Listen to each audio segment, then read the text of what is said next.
Audio Jungle.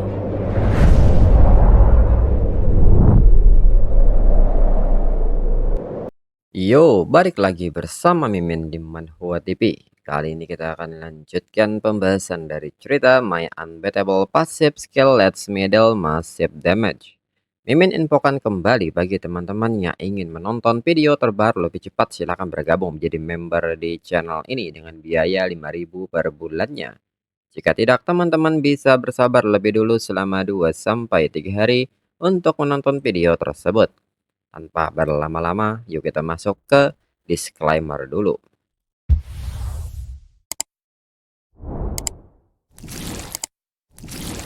Disclaimer, silakan abaikan hal ini jika kalian sudah mengerti. Ini peringatan mengenai konten di channel ini. Video ini berisi alur cerita komik yang mempermudah bagi teman-teman untuk mengetahui isi ceritanya dan memahami alur ceritanya.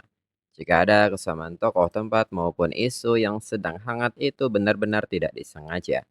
Dan peringatan bagi teman-teman untuk tidak mencontoh atau meniru perkataan maupun perbuatan yang tidak baik yang ada di video ini. Karena cerita ini hanyalah fiktif belaka. Jika mengerti, yuk kita masuk ke ceritanya. Untuk berpikir bahwa Tuan Thorns benar-benar mati di tangan Kianmo, dirinya harus membunuhnya dengan tangannya sendiri. Dan Shinji pun mengajak yang lain untuk mempercepat dan mencari kesempatan untuk menyusup ke kota Everlasting secara terpisah. Assassin lain pun mengerti. Kemudian saat ini di kota Everlasting, nampak situasi kota sedang ramai. Lalu saat ini di ruang Presiden Gould, Van Hanyu kini datang menemui Cheng Qianmo dan mengatakan semua anggota yang menghadiri perayaan telah tiba. Cukup banyak, beberapa sudah memasuki kota dan langkah-langkah pertahanan yang sesuai telah diperkuat untuk memastikan tidak ada yang salah. Qianmo mengatakan bahwa mengenai langkah-langkah keamanan, minta Gu Qian meninggalkan celah atau semacamnya. Van Hanyu yang mendengar hal ini pun nampak kaget dan bertanya mengapa seperti itu. Qianmo mengatakan bahwa Van Hanyu akan mengerti sebentar lagi. Lalu kini tiba-tiba Luo Bensi datang dengan terburu-buru menghadap Qianmo. Luo Bensi memberitahu Qianmo bahwa ada pergerakan. Qianmo seketika mengatakan bahwa jika tebakan dirinya benar itu pasti orang-orang dari negara R. Luo Bensi kaget dan bertanya bagaimana Qianmo tahu. Memang pengintai rahasia melaporkan sekelompok orang tidak dikenal berkeliaran di sekitar kota Everlasting. Dilihat dari pakaiannya, mereka terlihat seperti orang-orang dari negara R. Qianmo kini bertanya ada berapa banyak mereka. Luo Bensi menyebut bahwa itu setidaknya ada 30 orang. Dua pemimpin mereka memiliki aura yang sangat kuat, setidaknya berada di kebangkitan keempat. Qianmo meminta Luo Bensi untuk terus memantaunya. Laporkan saja pergerakan mereka kepada dirinya dan jangan buat orang-orang negara R menyadarinya. Luo Bensi pun mengerti. Lalu Qianmo mengatakan bahwa perintah pembunuh negara R datang lebih cepat dari yang dirinya harapkan. Dengan ini mereka akan biarkan orang-orang dari negara R sedikit lebih dekat. Van Hanyu bertanya apakah Qianmo mencoba menarik ular keluar dari lubangnya. Qianmo membenarkan hal itu. Orang-orang ini berguna bagi dirinya. Sekarang mereka akan tunggu upacara perayaan dan menyambut teman-teman mereka yang telah datang dari jauh.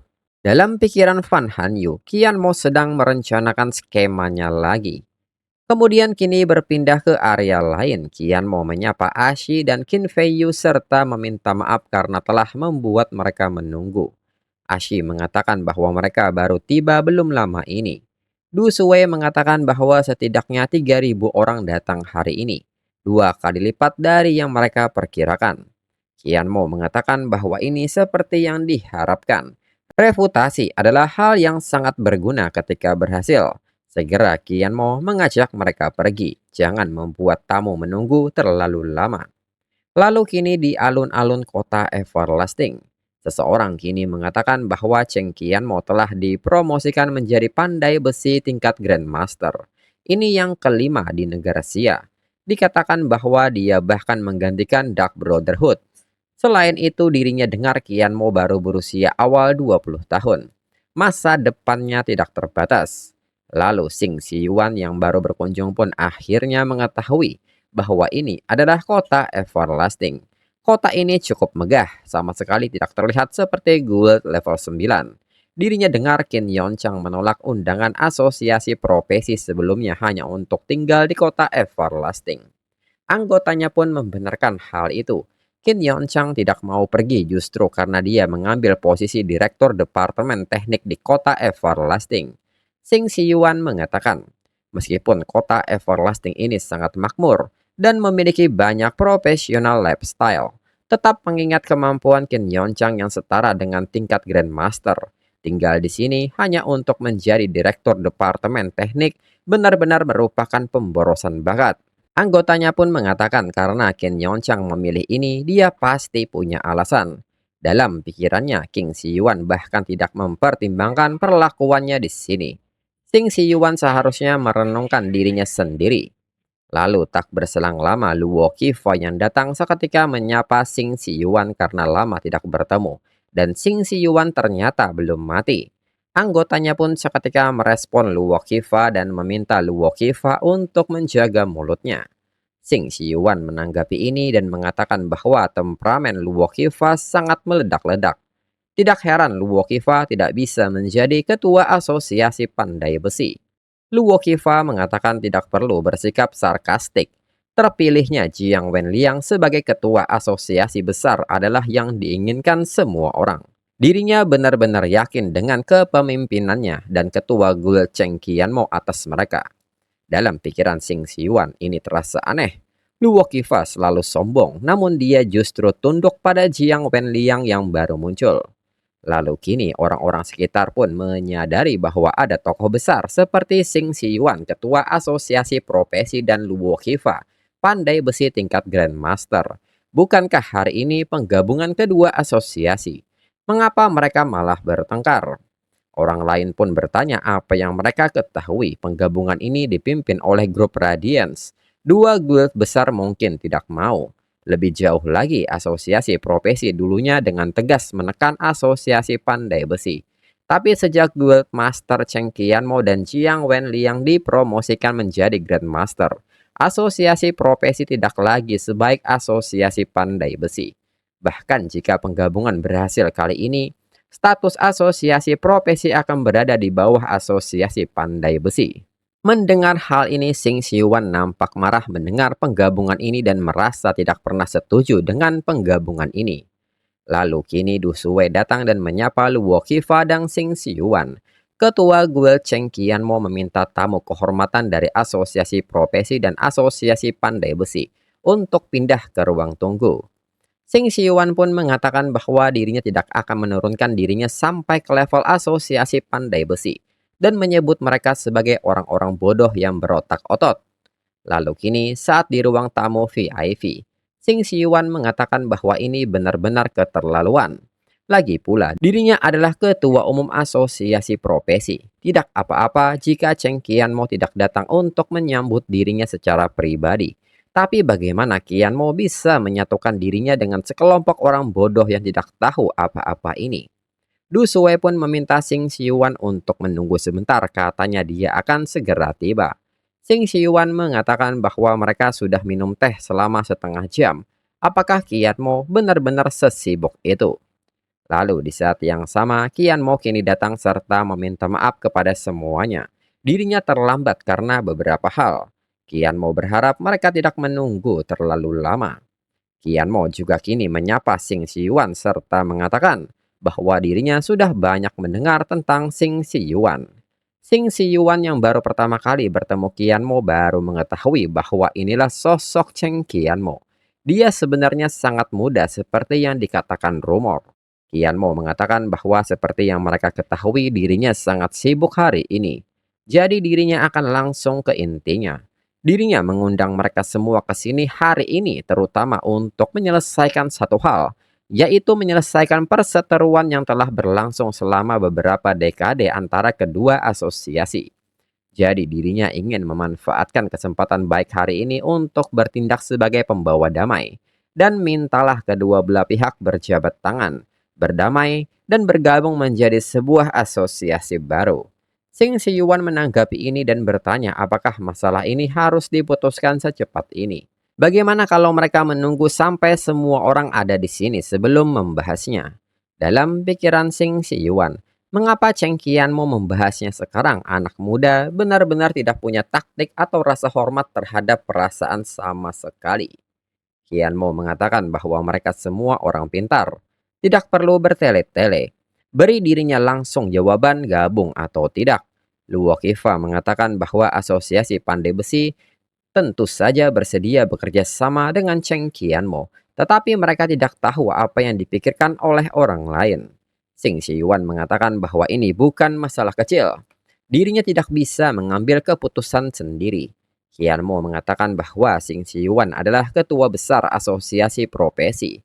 Jika Sing Siyuan tidak dapat mengambil keputusan, apakah mereka harus mendengarkan dari orang luar? Namun di saat itu tiba-tiba seseorang datang dan mengatakan bahwa Presiden Guo Chengqianmo sangat sombong. Asosiasi profesi telah berkembang selama beberapa dekade dan ini tidak bergantung pada pertunjukan satu orang. Kedalaman kepentingan yang kusut di baliknya bukanlah sesuatu yang dapat Qianmo pahami. Dan diketahui bahwa pria ini adalah Han Zhendong, pengendali grup Radiance. Han Zhendong kini memperkenalkan dirinya sebagai pemegang saham Radiance Group. Saat ini bertindak untuk semua bisnis Glory. Kian mau mengerti serta bertanya dengan kepentingan yang kusut, apakah maksud Han Zhendong orang-orang dari negara R? Han Zhendong mengatakan bahwa ibu kota negara tentu saja merupakan bagian dari dirinya. Ditambah lagi ada Presiden Guild Hong Gaoyi dari Firmament Light dan Presiden Guild Ren Tianhong dari keturunan Nightmare. Ren Tianhong pun kini menyapa Qian Mo karena sudah lama tidak bertemu. Hong Gaoyi pun bertanya, bukankah Presiden Cheng Qianmo begitu bersemangat untuk menggabungkan kedua asosiasi hanya untuk mendapatkan uang untuk dirinya sendiri? Menurut dirinya, Everlasting Fake telah berkembang dengan cukup baik. Sing Siyuan mengatakan jika mereka benar-benar ingin bergabung, asosiasi besar hanya bisa disebut asosiasi profesi, dan asosiasi pandai besi harus diserap ke dalam mereka. Luo Qifa bertanya penggabungan macam apakah itu? Mengapa tidak bisa disebut asosiasi profesi pandai besi? Dan apakah Sing Siyuan akan menjabat sebagai ketua umum? Mendengar hal ini, Qian mau menilai Han Zhendong si rubah tua ini membuat air menjadi keruh saat dia tiba. Di saat yang sama, Qin Feiyu datang bersama Ashi dan mengatakan bahwa di sini cukup ramai. Qian Mo seketika menyapa Qin Feiyu dan Ashi yang sudah ada di sini. Qin Feiyu mengatakan kepada Han Zhendong bahwa sebenarnya Han Zhendong harus tahu bahwa pemimpin penggabungan kedua asosiasi dipimpin oleh asosiasi administrasi mereka. Han Zhendong mengatakan bahwa itu tentu saja dirinya juga sudah melaporkan masalah ini kepada Qin Feiyu sebelumnya. Dirinya tidak sepenuhnya menentangnya. Dirinya hanya berharap setelah kedua asosiasi bergabung, Glory dapat memimpin pekerjaan. Dirinya juga telah menghubungi Presiden ASI beberapa kali, tetapi Presiden ASI tampaknya tidak setuju. Jadi dia tidak pernah membalas pesan dari dirinya. ASI pun bertanya soal tidak membalas pesan ini. Han Zhendong bisa menemukan dirinya dan mengirim orang untuk membunuh dirinya. Qian Mo menanggapi ini dan mengatakan bahwa kata-kata Han Zhendong menarik. Sebagai ketua kehormatan asosiasi pandai besi, dirinya ingin bertanya mengapa harus dipimpin oleh orang-orang Han Zhendong. Han Zhendong mengatakan bahwa bisnis Glory mencakup semua profesi besar di Apokalips. Jika mereka berbicara tentang siapa yang paling pantas, itu hanya grup Radiance yang dirinya wakili. Qian Mo mengatakan bahwa berdasarkan logikanya, mengapa dirinya merasa Everlasting Fake mereka lebih cocok. Lagi pula dirinya sendiri adalah ketua kehormatan dari asosiasi pandai besi. Asyik membenarkan hal itu, setengah dari Glory adalah milik dirinya, dan dirinya mendukung Everlasting Fake. Han Zhendong menanggapi ini dan mengatakan bahwa asosiasi profesi mendukung dirinya. Adapun asosiasi pandai besi, kejayaan mereka didukung oleh pandai besi negara Erdai Sommaru. Dirinya pikir dengan keahliannya mungkin tidak ada tandingan baginya di Apokalips saat ini. Qian Mo mengatakan karena Han Zhendong begitu percaya diri, biarkan Qin Feiyu menjadi saksinya. Dirinya dapat bersaing dengan Dai Sommaru, siapapun yang menang akan mendapat keputusan akhir. Qin Feiyu bertanya kepada Han Zhendong mengenai pendapatnya tentang hal ini. Han Zhendong mengatakan bahwa dirinya tidak keberatan, namun sebagai seorang pandai besi immortal, karya senior Daisomaru pasti akan menjadi tingkat epik. Jadi mungkin akan membutuhkan tungku tempat tingkat surgawi. Dirinya ragu Everlasting Fake memiliki kondisi itu. Jiang Wenliang seketika menanggapi ini dan bertanya siapa bilang Everlasting Fake tidak memiliki tungku tingkat surgawi. Han Zhendong pun bertanya soal Everlasting Fake yang memiliki tungku ini. Hong Gaoyi pun bertanya apakah guild level 9 mampu membeli tungku tempat tingkat surgawi. Xing Shiyuan mengatakan bahwa kota Sanling mengandalkan Dead Volcano, kota Skyfake mengandalkan konstruksi industri, dan grup Radiance mengandalkan kekayaan finansial. Meskipun Everlasting Fake itu kaya, mereka mungkin tidak dapat menangani konsumsi tungku tempat tingkat surgawi. Kian Mo mengatakan bahwa sebenarnya hari ini adalah waktu yang tepat untuk mengumumkan kabar baik ini kepada semua orang. Karena mereka tidak percaya, mereka akan melihatnya bersama. Lalu kini Han Zhendong yang lainnya pergi untuk melihat tungku tersebut. Han Zhendong pun bertanya kepada yang lain, pernahkah mereka mendengar Everlasting Fake memiliki tungku tempat tingkat surgawi? Tungku tempat tingkat surgawi itu bukan sesuatu yang mampu dibangun oleh kota biasa. Dengan ini mereka akan segera memeriksanya. Hong Gaoyi mengatakan bahwa berita menyebar dengan cepat.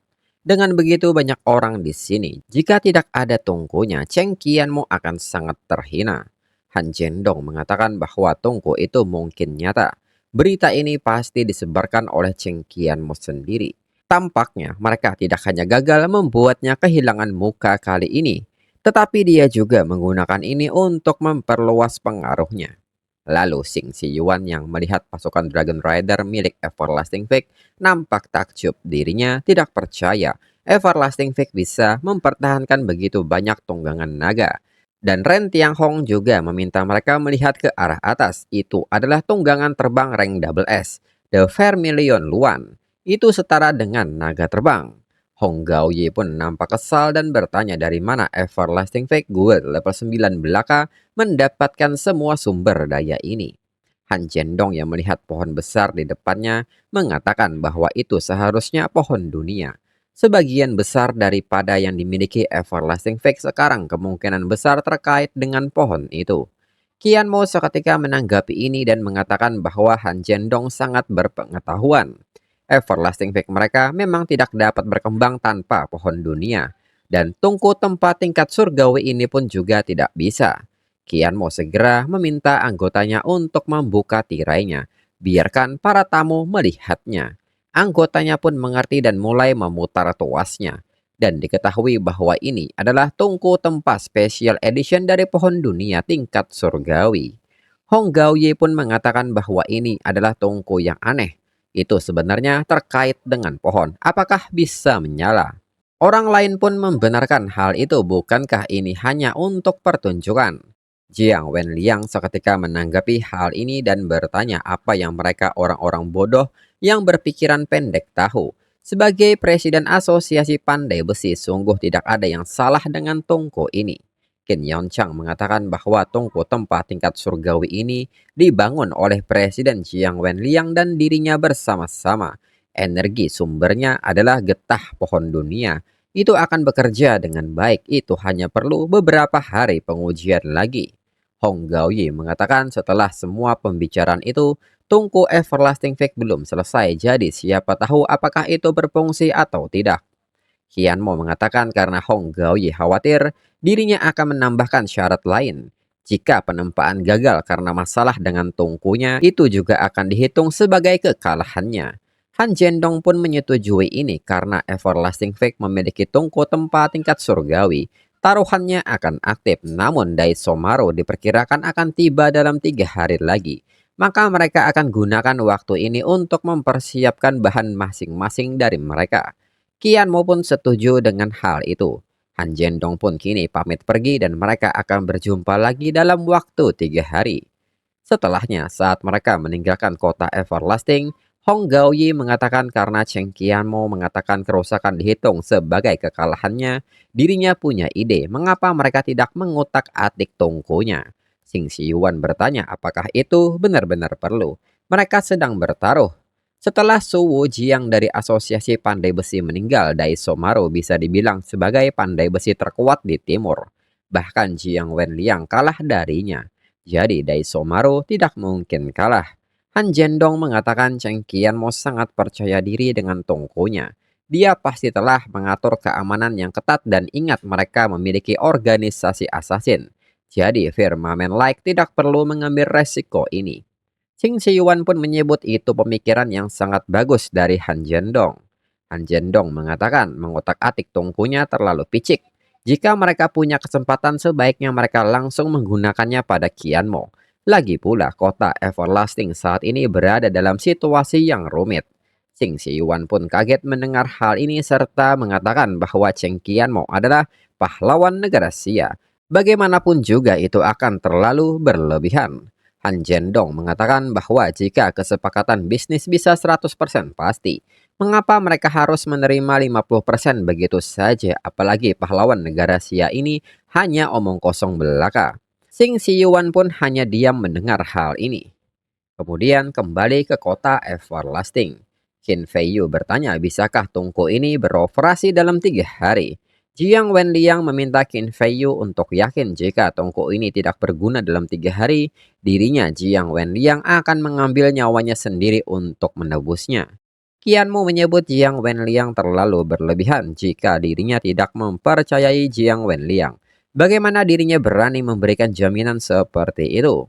Lalu Ashi mengatakan bahwa Han Zhendong dipromosikan secara pribadi oleh dirinya. Tetapi sekarang dirinya tidak bisa lagi mengendalikannya. Qianmo harus berhati-hati. Mengingat karakternya, dia mampu melakukan apa saja.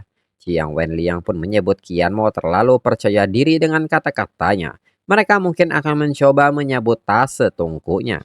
Qin Feiyu mengatakan bahwa sebenarnya tidak perlu semua masalah ini. Jika dirinya melangkah maju hari ini dan mengambil sikap yang lebih tegas, mereka tidak akan berani keberatan. Qianmo mengatakan bahwa tentunya tidak ada masalah dengan Qin Feiyu yang maju, tetapi dirinya khawatir itu akan memberi orang alasan untuk bergosip, mengatakan bahwa asosiasi administrasi menggunakan kekuasaannya untuk menekan orang lain. Selain itu, mereka memiliki anggota kunci dari asosiasi profesi di dalam Everlasting Fake. Tidak perlu membuat hubungan mereka begitu tegang. Meskipun Xing Shiyuan tidak seberapa sebagai seorang Grandmaster ganda di bidang farmasi dan pengerjaan kulit, dirinya masih berharap untuk memenangkan hatinya. Qin Feiyu mengatakan bahwa apa yang Qianmo katakan masuk akal, dirinya tidak salah menilai Qianmo. Qin Yonchang mengucapkan terima kasih kepada Qianmo karena telah mempertimbangkan mereka. Pemimpin asosiasi profesi hanya menolak untuk melihat alasannya untuk saat ini. Dirinya percaya Xing Shiyuan akan mengerti. Yanmo mengatakan sedangkan untuk Han Zhendong, dirinya bisa melihat bahwa dirinya adalah targetnya. Assassin dari negara R telah memasuki kota Everlasting. Mereka pun kaget mendengar soal assassin dari negara R yang telah menyelinap masuk. Qin Yonchang meminta Qianmo menyerahkan orang-orang ini kepada dirinya. Dirinya akan memastikan mereka tidak akan pernah kembali. Qianmo meminta Qin Feiyu dan Qin Yonchang untuk tidak khawatir. Dirinya menyimpannya karena masih ada gunanya. Saat ini yang terpenting adalah menyiapkan bahan dan menunggu tantangan dari yang disebut pandai besi immortal. Kemudian saat ini di luar kota Everlasting, Shiraishi Masashi mengatakan bahwa dirinya pikir kota di tengah anta berantah akan bobrok, tapi dirinya tidak menyangka akan begitu makmur. Sepertinya misi pembunuhan ini tidak akan mudah. Dan Shinji mengatakan bahwa di negara lemah seperti negara Xia, guild luar biasa macam apa yang mungkin dimilikinya. Dirinya penasaran mengapa klien yang memperkerjakan assassin negara R tidak menunjukkan wajahnya. Mereka setidaknya bisa membuat beberapa pengaturan. Shiraishi Masashi mengatakan bahwa orang-orang dari negara Xia selalu licik.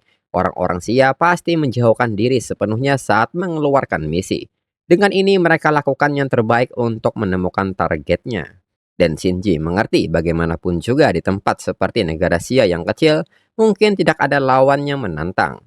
Bersamaan dengan hal tersebut, Vermilion Luan melintas di atas mereka.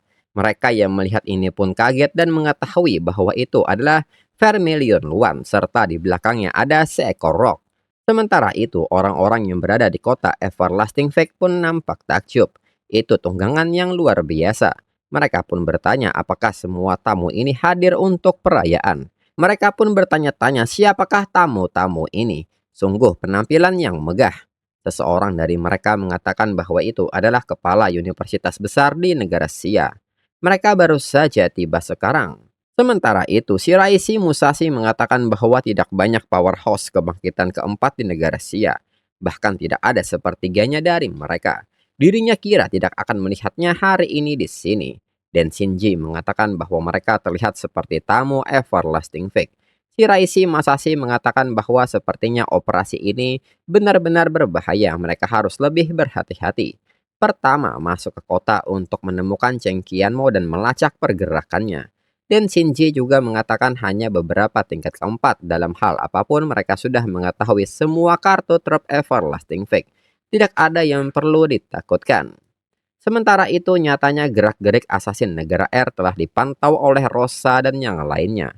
Anggota Rosa pun bertanya apa yang dibicarakan orang asing ini bertingkah sangat rahasia. Rosa mengatakan bahwa assassin negara R hanya sekelompok orang bodoh, ketakutan oleh seorang kepala sekolah Ling Xiao. Dirinya tidak tahu dari mana mereka mendapatkan kepercayaan diri itu. Jika Presiden Cheng Qianmo tidak memerintahkan The Net untuk mengampuni mereka selama 3 hari, dirinya benar-benar tidak ingin melihat assassin negara R mempermalukan diri negara R sendiri di sini. Lalu saat ini di dalam kota Everlasting, seorang gadis kini meminta kakeknya untuk cepat. Ada banyak hal baru di sini. Kakeknya pun mengerti dan akan segera ke sana dan diketahui bahwa kakek ini adalah Daisomaru, pandai besi immortal. Daisomaru mengatakan bahwa ini adalah markas Cheng Qianmo yang disebut Surah Jahat pamungkas dari negara Xia. Bagaimana cucunya bisa begitu ceroboh dan hanya bermain-main? Dan diketahui bahwa si gadis bernama Dai Xiang Rea. Rea pun mengatakan bahwa dirinya tidak melihat sesuatu yang berbahaya di sini. Daisomaru mengatakan bahwa Cheng Qianmo adalah orang yang membunuh pahlawan negara R. Dia pada dasarnya berbahaya. Mereka datang ke sini kali ini justru untuk menghapus aib negara. Raya pun mengatakan bahwa dirinya tahu hal itu serta meminta kakeknya untuk tidak khawatir. Ini hanya negara Sia kecil, tidak perlu kakeknya bertindak, dirinya bisa mengatasinya hanya dengan keahlian menempanya. Daishomaru mengatakan bahwa Raya kali ini untuk melihat dunia, jadi jangan mempermalukan dirinya. Raya mengatakan bahwa kelompok Radian itu memang luar biasa. Mereka meminta bantuan kakek tapi bahkan tidak repot-repot menyambut mereka. Daisomaru mengatakan bahwa dirinya meminta mereka untuk tidak datang. Dengan cara ini, mereka juga dapat menilai kualitas pandai besi negara Sia dan mendapatkan gambaran tentang kekuatan negara Sia. Namun Raya seketika memotong kata-kata kakeknya dan mengatakan bahwa di sana ada toko pandai besi. Segera Raya menarik kakeknya untuk segera pergi melihat-lihat keahlian dari negara Sia. Daisomaru pun meminta Raya untuk pelan-pelan tulang tuanya akan hancur jika begini. Di saat yang sama, Qianmo mengatakan bahwa dirinya membutuhkan bahan-bahan ini. Berapapun biayanya, mereka harus mengisinya kembali untuk dirinya dalam waktu 3 hari. Anggota ini pun mengerti. Dan kini Raya dan Desomaru telah tiba di toko pandai besi. Dan Raya nampak takjub karena toko pandai besi ini sangat besar. Qianmo yang melihat mereka berdua pun menyadari bahwa mereka orang-orang dari negara R. Dan chapter berakhir.